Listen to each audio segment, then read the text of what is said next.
over the past couple of weeks, I've had a very difficult time with my vision, which was leading to an increase in the ringing in my ears, which made my life somewhat miserable.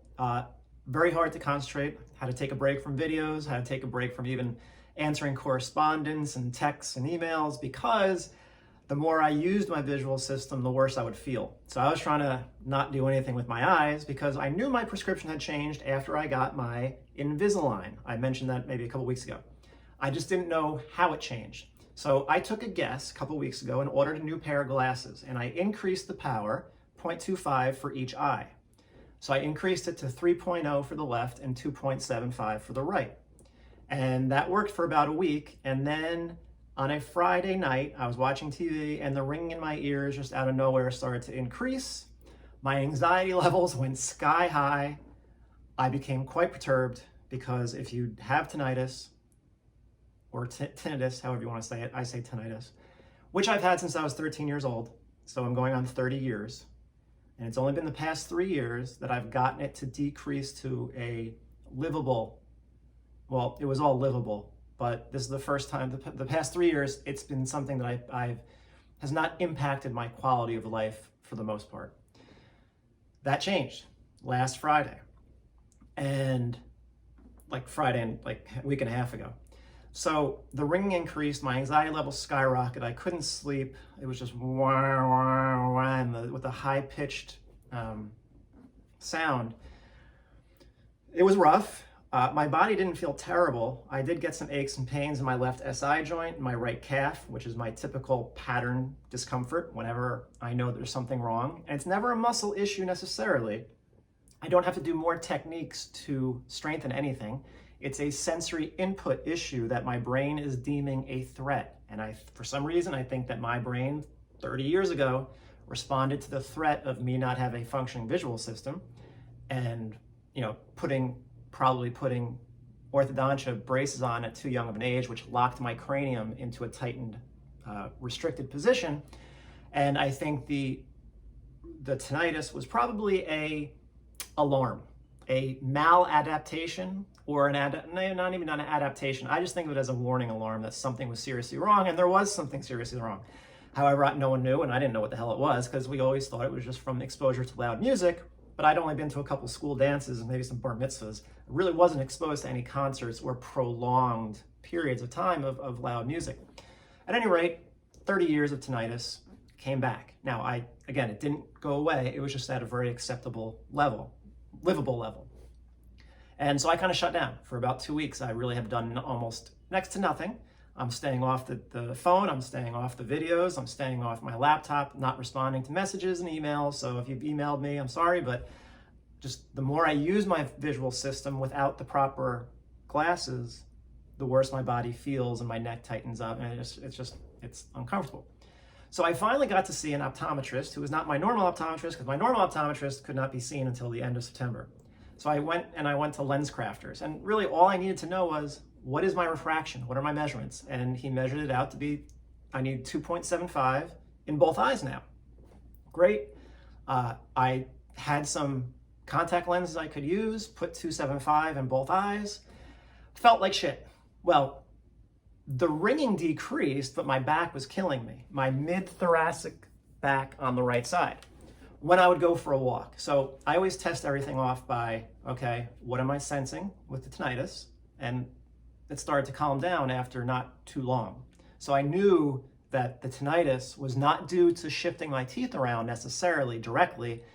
Now, the teeth contact probably changed my vision, and it's complicated, but teeth and eyes are intimately connected, and that's what I need everybody to know from now on in your life. Teeth and eyes are intimately connected. My optometrist, the lens crafter guy, he's like, well, I don't know if there's any connection between that. I'm like, I do. Don't worry about it, but I know. Anyway, teeth and eyes are intimately connected. So the ringing decreased, which was great. Back pain. I went for a walk and my right mid-thoracic spine was killing me. So I backtracked to a 2.75. 2.50 and 2.75 in my left and 2.5 in my right. So I was trying to keep my right eye blurry because I still have this issue. This is not something that most people would be aware of, even optometrists. This is a pattern issue. This is due to the patterns inside our body. Left AIC, right BC, right TMCC. You may overuse one eye also. Doesn't mean you can't see. And it's not going to necessarily show up on a visual exam because they're just checking to see how clearly you can see, and that's what they're supposed to correct. That says nothing about how you're using those eyes. And so there was because of my visual history, my 40-year history of not having glasses, which I needed, my brain overly relied on my right eye to help stabilize my very unstable body. It also used a crossbite, jaw moving to the right, teeth and eyes.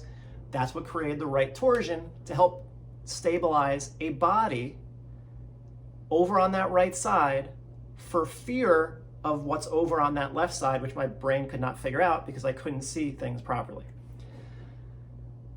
Now, what does this have to do with, why am I even talking about this? Well, first of all, it just sucked. I'm just kind of reporting that these types of things can happen, that teeth and eyes are intimately connected.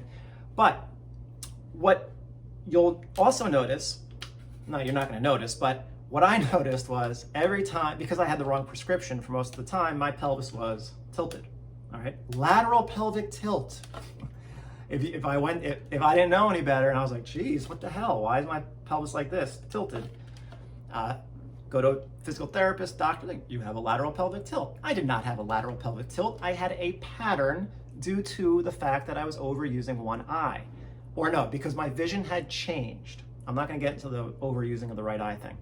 My vision had changed. My brain couldn't figure things out. Pattern protection. That's what a lateral pelvic tilt is. It is not a lateral pelvic tilt. It is a pattern. But at any rate, this all goes back to what's going to happen. What is at the core of all PRI exercises is the ability to use your left diaphragm to breathe. The reason we care that you can ground yourself through your left side, sense your left heel, sense the right arch of your right foot, pull that pelvis back on that left side to get that pelvis neutral, establish left stance, stabilize that left leg with the hamstring, the adductor, the glute medius. Do you really think it's because I want you to have strong hamstrings? Negative. You have to be able to stabilize that walking and breathing. That's all we're doing. How strong does it have to be? You have to learn a new position. Your brain has to learn a new position that it's lost, which is called left stance, because you've been in a pattern for so long over to that right side. This left side you got to then get these left ribs down. The moment that pelvis comes forward on the left, you're going to arch your back into extension of your lower back. And then what happens? You disengage your left diaphragm. When you cannot use your left diaphragm to breathe, by definition, you will be over on that right side because you don't extend and rotate to the left, you extend and rotate to the right. So you're shifting to the right. You're going to lose your left diaphragm. You're going to then have to figure out a way to make up for the loss of that left diaphragm. Now your rib cage on that left side is already expanded. It's already full of air because you're in extension. The right side's down. This is a typical left AIC, right BC pattern. It's fine, and that's normal if you're over on your right leg, but if you go to your left leg and you're still like this, oriented to the right, just leave it at that. With the left rib flare on your left leg, you're in a pattern. Now, we know that your diaphragm, your left diaphragm, what this is all about, is dependent on proper position of the left rib cage in internal rotation and proper position of the pelvis oriented to the left for its function. If you can't position your left rib cage and your pelvis on the left side, well, really your rib cage and your pelvis overall, and your neck to the left, if you can't get all that to happen, an internal rotation of the left femur, sensing the left heel, which is pronation, it is technically heel supination, but we're in a pronated state, sensing the left heel. When you cannot do that, you cannot use your left diaphragm because your diaphragm is dependent upon the pelvis, the position of the pelvis, and the position of the rib cage for its function.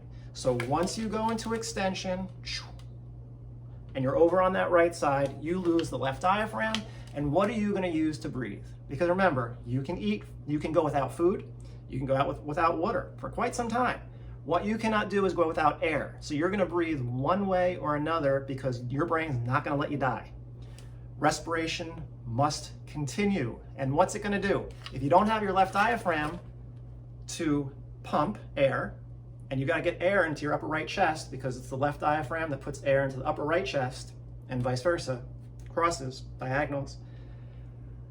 What are you going to do to get air into this right lung that is being compressed by a rib cage that's compressed on the right side?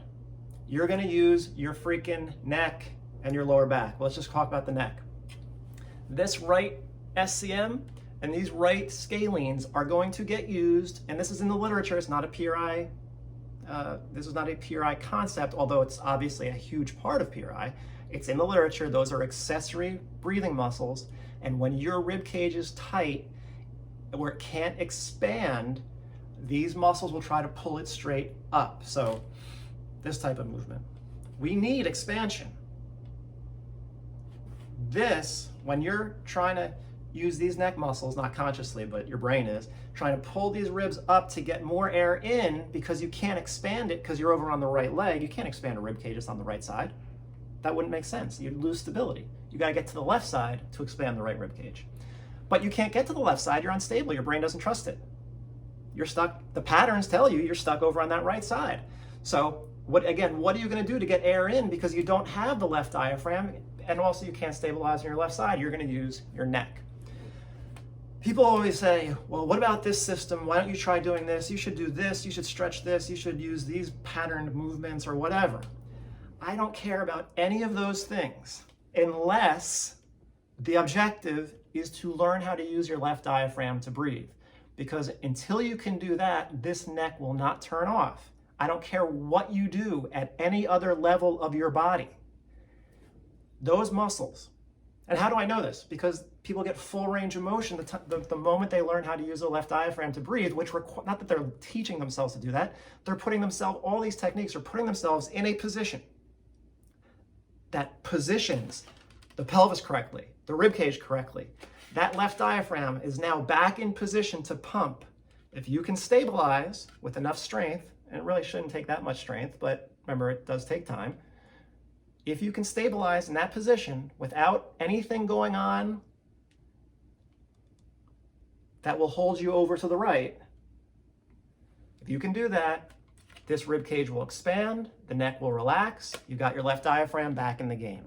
So our other systems, and again, I never said PRI is a system. PRI is just the best explanation of how humans move, stabilize, and breathe in space and time. That's what it is. To me, that's what it is. It's not a system. It's a description of how humans actually exist. If that other system, if their goal is not to do what I just said, then you're apples and oranges. Apples and oranges. Just because someone else doesn't understand it doesn't mean that PRI doesn't work. You just don't understand it. It works. It works the best out of anything. And once you see the patterns, if you're not thinking patterns that originates in our main biological function, which is respiration, if that's not your mindset, then you really can't even have that discussion with people. Now, this just brings up the point of breathing with the left diaphragm. I was working with someone online, and I had her in this left stance position, and I saw that she was not breathing. She felt very stable on her left leg, but she didn't even realize that she was not breathing. She was literally holding her breath. That is a compensation for being unable to stabilize on the left side. However, I had her put her glasses on, which have a prism in it, because she had a history of, I don't know, I can't remember what the visual issue was, but she had a prism, which is a special lens, to probably refocus light appropriately. And I had her go back into that left stance position, and I said, do you feel different? And she said, oh, I'm breathing. Now, I did not tell her that. I saw that. I was pretty sure on video that she was not breathing, but she knew that herself because she was breathing. So what does that tell you? That tells me that when she was on her left side, without her glasses, her brain could not sense the environment properly. So when she went to the inherently weaker side, she froze up. Hold your breath. Because she couldn't stabilize the inherently weaker side without doing that. Okay. So what other system is going to be looking at that? I don't know. And I guarantee she can't dorsiflex her right ankle. So, okay, you want to work on dorsiflexion? Go freaking ahead. It's not going to do anything because that wasn't her issue. Her issue was she couldn't go to the left because her brain could not sense the environment properly, and so it was scared. So it was just keeping her over on that right side. And if she does go to the left, it's like, oh, and it wouldn't let go, so she couldn't breathe. That's the neck, that's the lower back tightening her up. That's what's going to be tight, and she wasn't breathing. I had her lay down on the ground into a 90-90 position. Without the glasses, she couldn't really feel her back on the floor. Like, well, she felt it, but her back was staying tight. Put the glasses on, the back relaxed. So there you go. Sensory input to produce proper muscular output is issue number one. Now, I was also working with someone live and noticed when he was in a 90-90 position, he would hold his breath also. So he was in a 90-90 trying to do a left hamstring. He could get into the right position, but I saw immediately that his breath, he would start to hold his breath. His breathing completely got shut down for some reason. We're still not sure what is the bottom, we're not sure what is causing that, whether it's just lack of connection, lack of practice, we'll see. But again, same compensation. The moment that he had to shift his pelvis in that 90-90 position to the left to engage that left hamstring and breathe, which is being on the left leg. So in a 90-90, that's left stance. You're turning your pelvis to the left and you're feeling your left hamstring and you're exhaling. That 90-90 is left stance. It's just you're lying down when you do it. He couldn't breathe anymore. He couldn't breathe naturally. And I know he's lacking the ability to recruit his abs. So is it simply just, again, something he has to train, perhaps? Is it something sensory, more sensory? We don't know yet. But the point being, I want to know whether someone can breathe with their left diaphragm. That's all I really care about. Why? You're saying ankle pain, foot pain, knee pain, shoulder pain, neck pain is because someone can't breathe with their left diaphragm? Yes, that's the whole point. That's why PRI exists. And because if you can't do it, by extension, that means, if you cannot breathe with your left diaphragm when you're on your left leg, in left side lying position, left supine position, whatever, if you're on your left side and you cannot breathe properly, what are you going to do? You're going to use your neck and your lower back, which are all extension muscles, and they're going to get pulled back to the right side and you're back into the pattern. So there's so many different ways to look at it, but that is the underlying issue. Can they get to the left? Can they stabilize on the left leg enough that they can then engage their left diaphragm to breathe so they don't have to go back to their neck over on this right side, which is going to happen very, very quickly. And I just wanted to use these little stories to illustrate that fact that no matter what you do in PRI, it is testing your ability. The vast majority of techniques are going to be testing your ability to use your left diaphragm to breathe. And that requires a right side that lets go. That requires properly positioned pelvis, properly positioned rib cage, properly positioned neck, and a visual system that allows it, and a dental system that allows it, and feet that allow it. If any of those criteria are not being met, you're not going to be able to disengage the compensatory musculature.